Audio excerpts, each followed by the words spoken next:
کیا آپ جانتے ہیں کہ چین کی عالمی معیشت میں سن 2000 تک شمولیت ہی نہیں تھی؟ امریکی صدر بل کلنٹن نے چین کو 25 سال پہلے مستقل تجارتی حیثیت کا درجہ دیا۔ امریکی پالیسی سازوں کا ماننا تھا کہ خوشحالی، تجارت اور عالمی منڈیوں سے جڑاؤ چین کو بتدریج زیادہ ذمہ دار اور شاید زیادہ جمہوری ریاست میں بدل دے گا۔ اس دوران کارپوریشنز نے تاریخی منافع حاصل کیا کیونکہ سستی پیداوار اور چین کی وسیع منڈی ان کے لیے نعمت ثابت ہوئی۔ امریکی معیشت کا بنیادی ڈھانچہ ہمیشہ کے لیے بدل گیا۔ آج کی تجارتی جنگیں، سپلائی چین کی سیاست اور امریکی مڈ ویسٹ اور جنوبی ریاستوں میں صنعتی زوال، ان سب کی جڑیں صدر بل کلنٹن کے فیصلے میں پیوست ہیں۔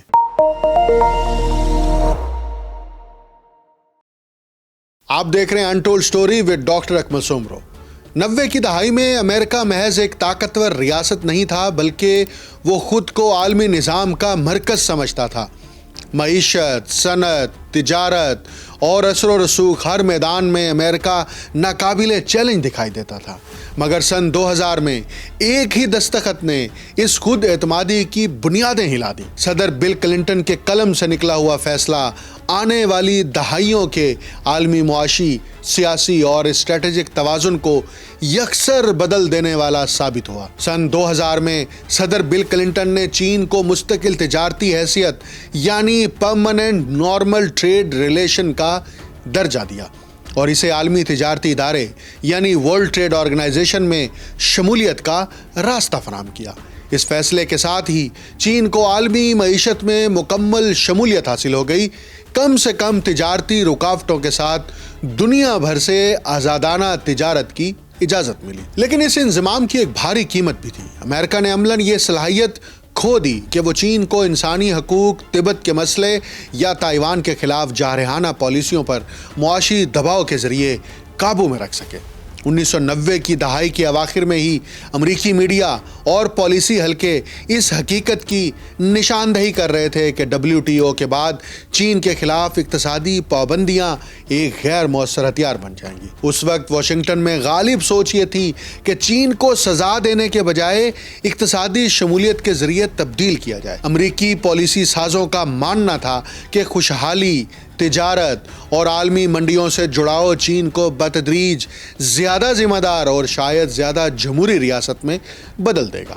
اسی پس منظر میں بل کلنٹن نے کھلے الفاظ میں تسلیم کیا کہ امریکہ اور چین کے درمیان انسانی حقوق، ہتھیاروں کے پھیلاؤ اور دیگر بنیادی معاملات پر شدید اختلافات موجود ہیں، مگر ان کے بقول WTO میں چین کی شمولیت ایک ون ون فیصلہ تھا، ایسا فیصلہ جو امریکی خوشحالی کو محفوظ بنائے گا اور چین میں مثبت تبدیلی کی راہ ہموار کرے گا۔ بظاہر یہ دلیل معقول لگتی تھی، آخر چین کو عالمی معیشت سے الگ کیوں رکھا جائے؟ امریکی صارفین کو سستی اشیاء ملیں گی اور امریکی کمپنیوں کو ایک دیو ہیکل نئی منڈی تک رسائی حاصل ہوگی۔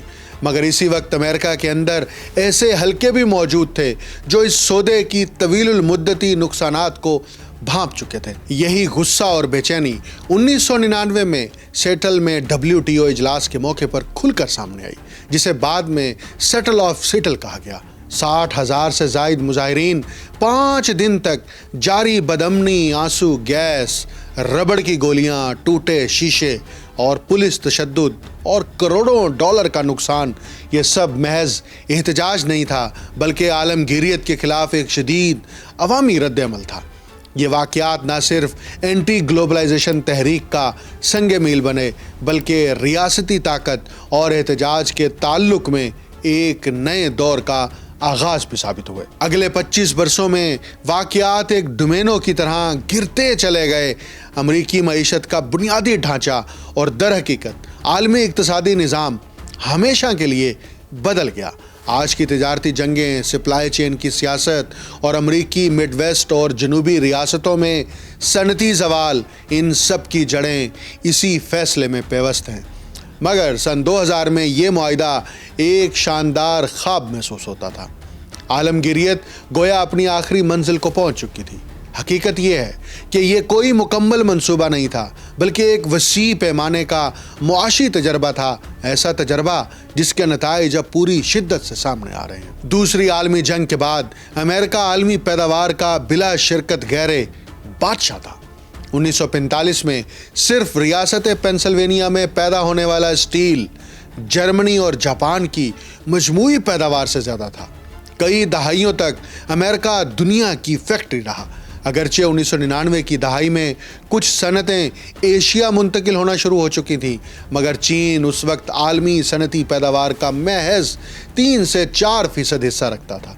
یہ توازن جلد بدلنے والا تھا۔ اندرونی معاشی اصلاحات کے بعد چین کی پیداواری صلاحیت برق رفتاری سے بڑھی۔ 1996 تک وہ اٹلی اور فرانس کو پیچھے چھوڑ چکا تھا اور 2001 میں جرمنی بھی اس کی راہ میں حائل نہ ہو سکا۔ 20ویں صدی کے اختتام پر چین کا عروج ایک ناقابل تردید حقیقت بن چکا تھا۔ اسی دور میں عالمگیریت پر یقین اپنے عروج پر تھا۔ عالمی رہنماؤں کا خیال تھا کہ تجارتی رکاوٹیں ختم کرنے سے خوشحالی بڑھے گی، تنازعات کم ہوں گے اور دنیا زیادہ مستحکم ہو جائے گی۔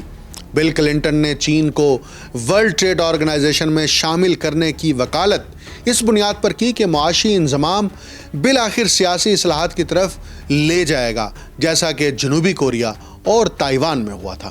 یہ وعدہ بھی دیا گیا کہ امریکی مصنوعات، زراعت، ٹیلی کمیونیکیشن اور آٹو موبائل سمیت چینی منڈیوں تک وسیع رسائی حاصل کریں گی، جبکہ چین کو امریکہ میں کوئی نئی رعایت نہیں دی جائے گی۔ ورلڈ ٹریڈ آرگنائزیشن بذات خود 1945 کے بعد کی عالمی سوچ کا نتیجہ تھا۔ 23 ممالک نے مل کر ایک ایسا نظام تشکیل دیا جس کا مقصد اس معاشی تنہائی کو روکنا تھا جس نے گریٹ ڈپریشن اور پھر دوسری عالمی جنگ کو جنم دیا تھا۔ وقت کے ساتھ ساتھ 40% سے زائد ٹیرف کم ہوتے گئے اور تجارت ادارہ جاتی قواعد کے تحت پھیلتی چلی گئی۔ کلنٹن کو یہی دوسری عالمی جنگ کے بعد کا ویژن وراثت میں ملا، اداروں، قوانین اور مشترکہ ذمہ داریوں پر مبنی نظام۔ چین کو شامل کرنا اس ویژن کا آخری اور سب سے بڑا قدم تھا، ایک ایسا جوا جو ایک ابھرتی ہوئی طاقت کو اندر سے بدلنے کے لیے کھیلا گیا، مگر ناقدین نے ابتدا اسے خبردار کیا تھا کہ یہ خوش فہمی عالمی معیشت کی سخت حقیقتوں کو نظر انداز کر رہی ہے۔ معاہدہ طے پاتے ہی امریکہ اور چین کی معیشتیں گہرائی سے جڑ گئیں، دو ایسے معاشی جڑواں جو ایک دوسرے سے الگ نہیں ہو سکتے تھے۔ نتائج جلد ہی نمایاں ہو گئے۔ چین کی شمولیت کے بعد عالمی تجارت کا توازن پلٹ گیا۔ امریکہ جو کبھی دنیا کی سب سے بڑی پیداواری قوت تھا، بتدریج ایک ایسی ریاست میں بدلنے لگا جس کی شناخت پیداوار سے زیادہ کھپت پر مبنی ہو گئی۔ چین جلد ہی امریکہ کی کھپت کی معیشت کا محرک بن گیا اور امریکی مارکیٹ میں ہجوم کی طرح تیار شدہ مصنوعات بھیجنے لگا۔ ابتدائی طور پر امریکی صارفین سستی اشیاء سے فائدہ اٹھاتے رہے، لیکن ایک اہم سوال ہمیشہ موجود تھا: طویل مدتی قیمت کیا ہوگی؟ لیبر یونینز، ماہر اقتصادیات اور کانگریس کے اراکین بارہا کلنٹن انتظامیہ کو خبردار کرتے رہے کہ امریکی صنعتیں چین کے کم لاگت ڈھانچے کے ساتھ مقابلہ نہیں کر سکیں گی۔ وہ یہ بھی کہتے رہے کہ لاکھوں امریکی ملازمین خطرے میں ہیں اور چین میں حقیقی محنتی معیار موجود نہیں ہے، مگر یہ تمام انتباہات نظر انداز کر دی گئیں۔ 10 اکتوبر 2000 کو صدر کلنٹن نے امریکہ چین تعلقات ایکٹ پر دستخط کیے، جسے ابتدا میں سفارتی اور معاشی کامیابی کے طور پر سراہا گیا۔ وہ جلد ہی جدید امریکی تاریخ کے سب سے اہم اور متنازع فیصلوں میں شامل ہو گیا۔ ناقدین کی تمام پیش گوئیاں تقریباً فوری طور پر درست ثابت ہوئیں۔ کلنٹن کے دستخط کے فوراً بعد ایک اقتصادی ہجرت کا سلسلہ شروع ہوا۔ امریکی کمپنیاں تیزی سے اپنی پیداوار کو بیرون ملک منتقل کرنے لگیں اور چین اس کا مرکزی ہدف بن گیا۔ سستی مزدوری کی کشش اتنی زیادہ تھی کہ کوئی بھی کمپنی اس سے انکار نہ کر سکی۔ جو کمپنی نصف سے زیادہ پیداواری لاگت بچانے کا موقع حاصل کر سکتی تھی، وہ اسے ضائع نہیں کر سکتی تھی۔ نتائج فوری اور شدید تھے۔ امریکہ کی فیکٹری ملازمتیں تیزی سے ختم ہو گئیں۔ 1947 سے ریکارڈز کے آغاز کے بعد پہلی بار امریکہ میں صنعتی سرمایہ کاری یعنی فیکٹریوں، مشینری اور ٹیکنالوجی میں کمی واقع ہوئی۔ اس تبدیلی کی سب سے واضح مثال لیوی اسٹراس تھی۔ سین انطونیو ٹیکسس میں کلارا فلورس جیسے کارکنوں کے لیے لیوی کا کام ایک زندگی بھر کی ملازمت کے مترادف تھا۔ 1800 کی دہائی کے سنہری دور کے بعد سے امریکی ثقافت کی علامت بنی ہوئی لیوی کی جینز اب امریکہ میں تیار نہیں ہو رہی تھی۔ کلارا اور اس کے سینکڑوں ساتھیوں کو نکال دیا گیا اور کمپنی نے اپنی تمام امریکی فیکٹریاں بند کر کے سستی مزدوری کے لیے پیداوار بیرون ملک منتقل کر دی۔ 2005 تک سیاستدان جیسے سینیٹر برنی سینڈرز پہلے ہی خبردار کر رہے تھے کہ امریکی کارپوریٹ سیکٹر صدر اور کانگریس کی حمایت سے امریکی عوام کے مفادات کو نظر انداز کر کے چین کو 21ویں صدی کی معاشی سپر پاور بنا رہا ہے۔ ان کا کہنا تھا کہ یہ فیصلہ تاریخی طور پر درست تنقید کا حامل ہے اور بعد کے واقعات نے اسے ثابت بھی کیا۔ لیوی اسٹراس کا واقعہ واحد نہیں تھا۔ 2000 سے 2010 کے درمیان امریکہ نے تقریباً 6 ملین ملازمتیں کھو دیں، یعنی اپنی پوری صنعتی شعبے کا تقریباً 1/3 حصہ۔ صرف ایک دہائی میں صنعتی بنیاد تباہ ہو گئی۔ اس کا اثر خاص طور پر مڈ ویسٹ پر شدید تھا، جہاں مکمل کمیونٹیز صنعت پر مبنی تھی۔ سٹیل ملز اور فیکٹریوں پر قائم شہروں میں صنعتی زوال کے ساتھ شہر کی زندگی بھی ختم ہو گئی۔ ایک شہر جو کبھی 1,80,000 افراد کا مرکز تھا، اب 70,000 سے بھی کم رہ گیا۔ 61% آبادی غائب ہو گئی اور شہر کے بہت سے علاقے ویران پڑ گئے۔ رسٹ بیلٹ کے شہروں میں فیکٹریاں بند ہو گئیں، مقامی معیشتیں تباہ ہو گئیں اور سماجی مسائل جیسے اوپین وبا نے جنم لیا۔ 21ویں صدی میں امریکی مکمل طور پر کھپت اور سروس پر مبنی معیشت بن گیا۔ اعداد و شمار بھی یہی بتاتے ہیں۔ 1999 میں امریکہ کا چین کے ساتھ تجارتی خسارہ تقریباً 68 ارب ڈالر تھا۔ 2008 تک یہ 240 ارب ڈالر سے بڑھ گیا اور 2022 میں تقریباً 400 ارب ڈالر تک پہنچ گیا۔ اس دوران کارپوریشنز نے تاریخی منافع حاصل کیا کیونکہ سستی پیداوار اور چین کی وسیع منڈی ان کے لیے نعمت ثابت ہوئی۔ چین عالمی مارکیٹ اور سپلائی چین کا مرکز بنتا گیا۔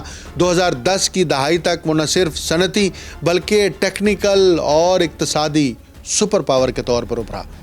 یہ صرف مزدوری کی بچت کا نتیجہ نہیں تھا، بلکہ چین نے اپنی خوشحالی کو مستقبل کی منصوبہ بندی میں لگا دیا۔ اس نے بنیادی ڈھانچہ، تعلیم اور صنعتی پالیسیاں مضبوط کی۔ وقت کے ساتھ چین کی پیداوار کی صلاحیت اتنی جدید اور مؤثر ہو گئی کہ امریکہ کی بہترین سرمایہ دار کمپنیاں بھی مقابلہ نہیں کر سکیں۔ حیرت انگیز طور پر اب امریکی کمپنیاں اکثر اس پیچیدہ پیداوار میں چین کے ماہر نہیں رہی۔ آئی فون جیسی مصنوعات کی مکمل امریکہ میں پیداوار اب ناممکن سی لگتی ہے۔ آج میڈ ان چائنا نہ صرف معیار میں اعلیٰ ہے بلکہ عالمی پیداوار میں سب سے آگے ہے۔ عالمگیریت نے ابتدا میں مشترکہ خوشحالی کا وعدہ کیا تھا، لیکن حقیقت یہ نکلی کہ اس نے انحصار پیدا کر دیا، ایک عالمی نظام جو مکمل طور پر چین پر منحصر ہو گیا۔ اور امریکہ کے لیے یہ سوال ایک سنجیدہ چیلنج ہے۔ اگر ایک ملک اپنی روزمرہ کی ضرورتوں کے لیے اپنی ابھرتی ہوئی حریف طاقت پر انحصار کرے تو اس کے کیا نتائج ہوں گے؟ آج امریکہ کلنٹن کے اس فیصلے کے اثرات کے ساتھ جکڑا ہوا ہے۔ عظیم تجارتی خسارہ، کمزور صنعتی بنیاد اور چین کے ساتھ بڑھتی ہوئی کشیدگی۔ کلنٹن کا یہ جوا بنیادی طور پر امریکہ کی صنعتی بنیاد کو خالی کر گیا اور درمیانی طبقے کی کمزوری کا آغاز کیا۔ چین کے عالمی صنعت میں داخل ہونے سے قبل امریکی فیکٹری ملازمتیں نہ صرف اچھی اجرت دیتی تھیں بلکہ ان میں شامل ہونے کا دروازہ بھی نسبتاً آسان تھا۔ آج امریکی معیشت کا تقریباً 80% حصہ سروس اور خدماتی شعبے پر مشتمل ہے۔ مزدوری اور خدمات کے شعبے میں اجرتیں اور ملازمت کی نوعیت بہت مختلف ہیں اور یہ فرق امریکی شہریوں میں بڑھتی ہوئی عدم اطمینان کی ایک وجہ ہے۔ اسی وجہ سے امریکی حکومت نے ایک محدود تجارتی جنگ کی طرف قدم بڑھایا۔ صدر ٹرمپ کی پہلی مدت میں چین کے ساتھ ٹارگیٹڈ ٹیرف نافذ کیے گئے، جن میں سینکڑوں ارب ڈالر مالیت کی مصنوعات شامل تھیں۔ اگرچہ آج یہ معاملہ کم یاد کیا جاتا ہے کیونکہ امریکی سیاست میں تقسیم بہت زیادہ ہے۔ اس وقت یہ ایک دو طرفہ مسئلہ تھا جس پر دائیں یا بائیں بازو دونوں سیاسی دھڑوں کی رائے تقریباً یکساں تھی۔ صدر بائیڈن نے بھی بنیادی طور پر اسی پالیسی کو جاری رکھا۔ بعض شعبوں میں ٹیرفز بڑھائے گئے جیسے کہ الیکٹرک گاڑیاں اور سیمی کنڈکٹرز۔ بعد میں ٹرمپ کی دوسری مدت میں اس مسئلے کو ایک مختلف انداز میں نپٹایا گیا، ایک ایسے طریقے سے جیسے بیل چین کی دکان میں داخل ہو۔ عالمی سطح پر وسیع اور غیر متوقع ٹیرفز لاگو کیے گئے، خاص طور پر چین کے لیے، تاکہ درآمدات مہنگی ہوں اور امریکی کمپنیوں کو مارکیٹ میں مدد ملے۔ تاہم اس کے نتائج ڈرامائی ثابت ہوئے۔ ٹیرفز کی غیر یقینی صورتحال کے باعث سپلائی چینز بے قابو ہو گئیں اور امریکی صارفین کو روزمرہ اشیاء کے لیے زیادہ قیمتیں ادا کرنا پڑیں۔ یہ بالکل اس کے برعکس تھا جو کلنٹن کے وقت ہوا تھا۔ دلچسپ بات یہ ہے کہ امریکہ چین پر انحصار کرتا ہے لیکن چین بھی امریکہ کی ضرورت رکھتا ہے۔ ٹیرفز کی غیر یقینی صورتحال نے چین کی مصنوعات کی برآمدات کو متاثر کیا، اضافی انوینٹری اور کم ہوتے ہوئے عالمی طلب کے دباؤ میں ڈال دیا۔ بہت سے چینی پلانٹس اب مصنوعات کے ذخیرے پر بیٹھے ہیں اور انہیں معلوم نہیں کہ انہیں کہاں بھیجیں۔ اگر یہ تجارتی جنگ جاری رہی تو نصف امریکی ٹیکسٹائل فیکٹریاں بند ہو سکتی ہیں۔ موجودہ صورتحال میں مصنوعات چلانا ہی مقصد بن گیا ہے، منافع حاصل کرنا آسان بھی ہو گیا۔ کسی کو نہیں معلوم کہ یہ جنگ کب ختم ہوگی۔ ماہر اقتصادیات کے مطابق چین کو چھوٹی منڈیوں کی تلاش کرنی پڑے گی، لیکن یہ آسان نہیں۔ صنعتی شعبے میں قیمتوں پر سب سے زیادہ دباؤ محسوس ہوگا، خاص طور پر اگر عالمی طلب کمزور رہے اور عالمی اجناس کی قیمتیں گراوٹ کا شکار ہوں۔ فرانسیسی فورن ٹریڈ بینک کے سینئر ماہر اقتصادیات گیری اینگ کے مطابق چین کا اصل مسئلہ طلب کی کمی اور زیادہ پیداوار ہے۔ بیرونی مارکیٹیں کھونے سے چینی کمپنیوں کے منافع پر دباؤ پڑے گا اور مقامی مسابقت بڑھ جائے گی۔ افراط زر کی کمی یا ڈیفلیشن کا خطرہ آئندہ 1 یا 2 سال تک برقرار رہ سکتا ہے۔ چین کی ریاستی تدابیر جزوی طور پر ناکام ہیں اور جاری ڈیفلیشن کو مزید بڑھا رہی ہیں، جس سے بیجنگ کی طویل مدتی معاشی مشکلات مزید گہری ہو رہی ہیں۔ ٹیرفز کی غیر یقینی صورتحال کاروبار کی منصوبہ بندی کو بھی مشکل بناتی ہے۔ کمپنیاں آرڈرز روکنے یا منسوخ کرنے پر مجبور ہو چکی ہیں اور سپلائرز کے ساتھ بحث و تکرار میں وقت ضائع کر رہی ہیں۔ امریکہ اور چین اب ایک خود تباہ کن لوپ میں پھنس چکے ہیں۔ اس انحصار نے امریکہ کو بحران کے دوران خاص طور پر کمزور بنایا۔ وبا کے دوران یہ حقیقت سامنے آئی کہ امریکہ اپنی روزمرہ کی ضروریات کے لیے اپنے سب سے بڑے اقتصادی حریف پر انحصار کرتا ہے، چاہے وہ مائکرو چپس ہوں یا میڈیسن۔ اگرچہ امریکہ نے کچھ اقدامات کیے ہیں تاکہ جدید ترین چپ مینوفیکچرنگ دوبارہ ملک میں واپس لائی جا سکے، یہ ابھی ابتدائی مراحل میں ہے۔ دونوں ممالک میں سیاسی دباؤ کی وجہ سے ڈی کوپلنگ یعنی علیحدگی کی کوشش جاری ہیں، جو عالمی معیشت کو غیر یقینی صورتحال میں دھکیل رہی ہیں۔ ابتدائی طور پر کلنٹن کی پالیسی نے حقیقی فوائد دیے۔ صارفین نے الیکٹرانکس سے لے کر کپڑوں تک ہر چیز پر سستی قیمتیں دیکھیں اور مہنگائی کئی سالوں تک کم رہی۔ امریکی کمپنیاں چین کی بڑی منڈیوں تک غیر معمولی رسائی حاصل کر گئیں۔ کسانوں نے اپنی زرعی برآمدات میں 2000 سے 2017 کے درمیان 700% اضافہ کیا، جس سے دیہی کمیونٹیز براہ راست فائدہ اٹھا سکیں۔ تاہم ان فوری فوائد کے پیچھے طویل المدتی نقصان بھی چھپا ہوا تھا۔ بڑے پیمانے پر ملازمتوں کا نقصان، صنعتوں کا ملک چھوڑ کر چلے جانا اور ایک خطرناک اقتصادی ڈپینڈنسی۔ حقیقت یہ بھی ہے کہ امریکہ کے مڈ ویسٹ میں صنعتی علاقے واقعی متاثر ہوئے، لیکن کچھ اعداد و شمار یہ بھی بتاتے ہیں کہ چین کی صنعت کے اثرات 2010 کے بعد نمایاں طور پر کم ہو گئے اور یہ رجحان جاری نہیں رہا۔ اگر کچھ کہنا ہو تو 2008 کا عالمی مالیاتی بحران تقریباً اتنا ہی نقصان دہ ثابت ہوا جتنا چین کی مسابقت نے کیا۔ ناقدین کہتے ہیں کہ کلنٹن کا جوا معاشی طور پر خطرناک اور غیر معقول تھا، کیونکہ اس نے امریکہ کو چین پر ڈپینڈنٹ کرنے پر مجبور کر دیا۔ مگر ایک چیز اکثر بھولی جاتی ہے، زرعی برآمدات گزشتہ مالی سال میں امریکہ نے تقریباً 25 ارب 70 کروڑ ڈالر کی زرعی مصنوعات چین کو برآمد کی۔ اس کا مطلب یہ ہے کہ چین ابھی بھی اپنی خوراک کے لیے امریکہ پر بہت زیادہ منحصر ہے۔ چین نے جنوبی امریکہ خاص طور پر برازیل سے بھی خوراک حاصل کی، لیکن اگر یہ تجارتی جنگ طویل ہو گئی تو طویل مدتی پائیداری خطرے میں پڑ سکتی ہے۔ کیا چین طویل عرصے تک جنگ جاری رکھ سکتا ہے بغیر اس کے کہ عوام کو بھوک کا سامنا ہو؟ اس پورے منظرنامے میں یہ سمجھنا ضروری ہے کہ کلنٹن اکیلا نہیں تھا۔ ہر انتظامیہ، چاہے ریپبلکن ہو یا ڈیموکریٹ، اس پالیسی کو برقرار رکھنے کا انتخاب کرتی رہی۔ فوری فوائد جیسے سستی قیمتیں اور مارکیٹ کا استحکام سیاسی اور اقتصادی طور پر پرکشش تھے۔ امریکہ میں متاثرہ مزدوروں کی مدد یا صنعتی شعبے کی بحالی کے لیے کوئی مربوط قومی حکمت عملی دہائیوں تک موجود نہیں رہی۔ یہ مسائل مسلسل نظر انداز ہوتے رہے۔ اسی تناظر میں اصل مسئلہ صرف کلنٹن کا فیصلہ نہیں تھا، بلکہ اس کے بعد پیدا ہونے والے حالات کا انتظام تھا۔ کیا بل کلنٹن نے امریکہ کے معاشی مستقبل کو ناقابل واپسی طور پر بدل دیا؟ کچھ واضح پہلوؤں میں تو ہاں، لیکن دیگر معاملات میں نہیں۔ کلنٹن کے بعد کے سیاستدان بھی اس صورتحال کے ذمہ دار ہیں۔ آج جب تجارتی کشیدگیاں بڑھ رہی ہیں، یہ سوال پھر سے نہایت اہمیت اختیار کر گیا ہے۔ یہ ہمیں عالمی تعاون اور اقتصادی خود مختاری کے نازک توازن پر غور کرنے پر مجبور کرتا ہے۔